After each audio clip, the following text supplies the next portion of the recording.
How true? Janine, lumipat na nga ba sa management ng nobyong si Jericho Rosales?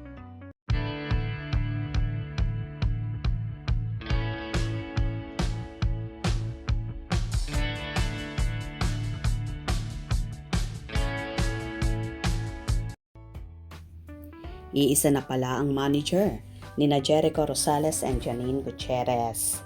Totoo bang si Jericho ang nagkumbinsi kay Janine na lumipat sa kanyang management team, Artist and Company Manila? Ang tagal inalagaan ng namayapang talent manager na si Leo Dominguez si Janine sa kanyang kumpanyang LVD na ngayon ay pinamamahalaan ng trusted people niya at isang sister ni Leo. Wala pang official statement si Janine tungkol dito at hindi rin namin siya natanong nung sandali namin siyang nakatsikahan sa 84th birthday celebration ng kanyang lolo Eddie Gutierrez.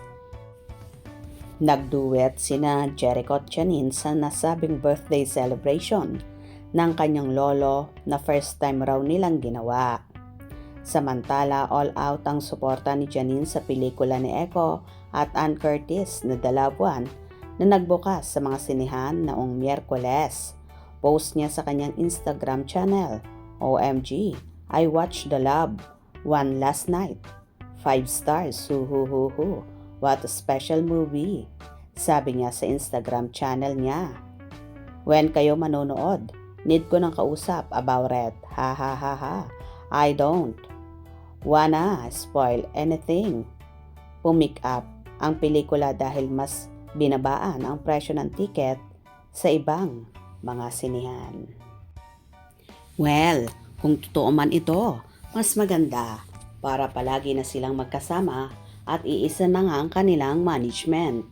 Dahil dito, mas magiging panatag sila sa isa't isa ang lovebirds. Anyway, inaabangan naman ng Econin supporters ang update sa naganap na Valentine's Day ng dalawa kung saan sila nag-celebrate. Lalo pat alam naman ng lahat na hindi magpo-promote si Echo ng kanilang moving The Loved One ngayong Valentine's Day para daw makasama niya at makapaglaan siya ng oras para kay Janine.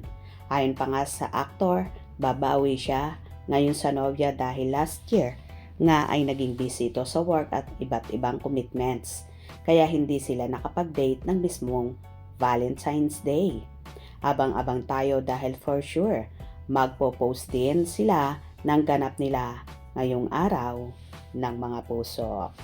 Kung nagustuhan nyo ang video na ito, comment down below.